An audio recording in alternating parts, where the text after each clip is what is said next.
আমি অনেক ভাইকে দেখেছি মাশাআল্লাহ ইফতার খুলেই একদম ব্যঞ্জন টানা শুরু করে। হ্যাঁ, এটা যে হারাম আপনাদের কেউ ওয়াজ করে শোনায় নাই? এটাকে কি মনে করেন আপনারা, হারাম না হালাল? কেউ বলেছে মাকরু, নাকি মাকরু ফতোয়া দিয়েছে? মাকরুহ শব্দের অর্থ জানেন আপনি? মাকরুহ শব্দের অর্থ কি একটু শোনেন। সূরা বনী ইসরাইল খুলবেন। কোন সূরা? সূরা বনী ইসরাইল। আল্লাহ পাক বলছেন আমি বনু ইসরাইলকে এই কাজগুলো করতে নিষেধ করেছিলাম। কোন কোন কাজ? জেনা করো না, জেনার ধার কাছে যেও না, এতিমের মাল আত্মসাৎ করো না, শিরিক করো না ইত্যাদি।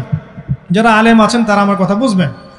এই কাজগুলোর পরে আল্লাহ পাক বলছেন যে এই প্রত্যেকটা কাজ আল্লাহর কাছে মাকরুহ, অপছন্দের। কিসের? অপছন্দ। তাহলে এটাকে আপনি সহজ মনে করছেন? নিয়াত করি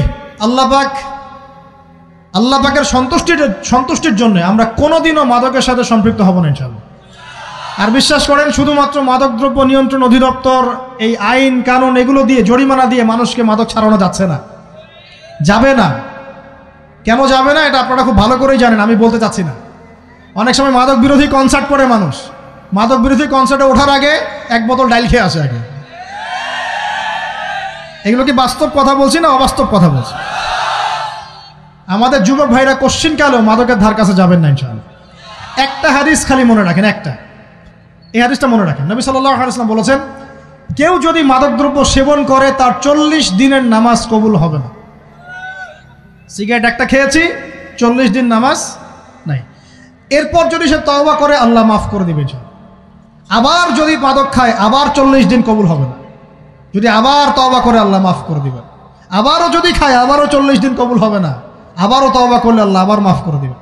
চতুর্থবার সে যদি মাদক খায়, আল্লাহ রসুল সাল্লাল্লাহু আলাইহি ওয়াসাল্লাম বলছেন আল্লাহ পাক কিয়ামতের মাঠে তাকে তিনাতুল খাবাল পান করাবেন। কি পান করাবেন? তিনাতুল খাবাল। সাহাবীরা বললেন ইয়া রাসূলুল্লাহ এটা কি? তিনাতুল খাবাল কি? নবী সাল্লাল্লাহু আলাইহি ওয়াসাল্লাম বলছেন এটা হচ্ছে জাহান্নামীদেরকে আযাব দেওয়ার পর তাদের রক্ত মাংসের যে পুঁজ বের হবে, এই যে ড্রিঙ্কস, জাহান্নামের হার্ড ড্রিঙ্কস, এই ড্রিঙ্কসের নাম হলো তিনাতুল খাবাল। আল্লাহ পাক আমাদের সবাইকে মাদক থেকে বাঁচিয়ে রাখেন।